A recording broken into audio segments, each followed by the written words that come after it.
Oh, Marcus, mais non, pas toi, Marcus.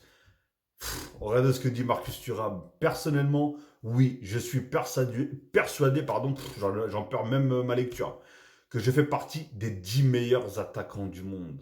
Alors, Marcus, personnellement, je pense que tu fais une bonne saison avec l'Inter Milan, mais je me demande déjà si Lautaro Martinez à l'Inter Milan n'est pas meilleur que toi.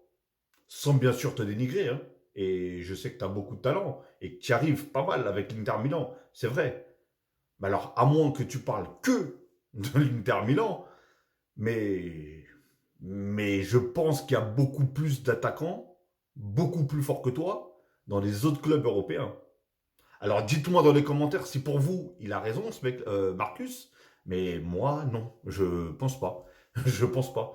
Bah, maintenant, voilà, déjà, on a qui? En neuf, Dembélé. Moi, pour moi, il est plus fort que lui. On a, comment il s'appelle Mbappé. Pour moi. Après, voilà, je juge un peu sans bien sûr regarder l'Inter Milan. Donc, je ne sais pas vraiment ce qu'il donne. Je sais qu'il y arrive, je sais qu'il marque quand même pas mal de buts. Mais de là à dire je fais partie des 10 meilleurs attaquants du monde. Bon, déjà, il a quand même visé quand même loin. Il a dit 10, il n'a pas dit genre 5, tu vois. Parce que là, Marcus, j'aurais été à ta rencontre, j'aurais été voir ce que tu manges ou ce que tu bois, parce que là, tu serais parti un peu en vrille. Mais voilà. En tout cas, donnez-moi votre avis pour vous, bah, surtout ceux qui regardent l'Inter Milan jouer. Est-ce que pour vous, Marcus Thuram fait partie des 10 meilleurs attaquants du monde? Alors là, c'est franchement, j'aimerais bien avoir votre avis parce que. Et dites-moi pour vous, quel attaquant est devant lui? La liste d'attaquants qui est devant lui, balancez les noms. Franchement, j'aimerais bien aussi savoir.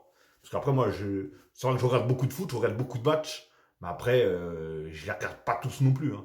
Surtout, par exemple, en Italie, je regarde vraiment pas trop la Serie A, hein, déjà, premièrement.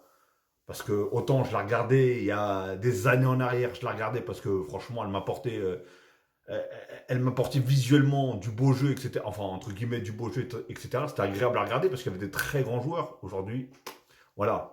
Même si ça s'est quand même légèrement amélioré par rapport à, allez, il y a deux trois saisons en arrière.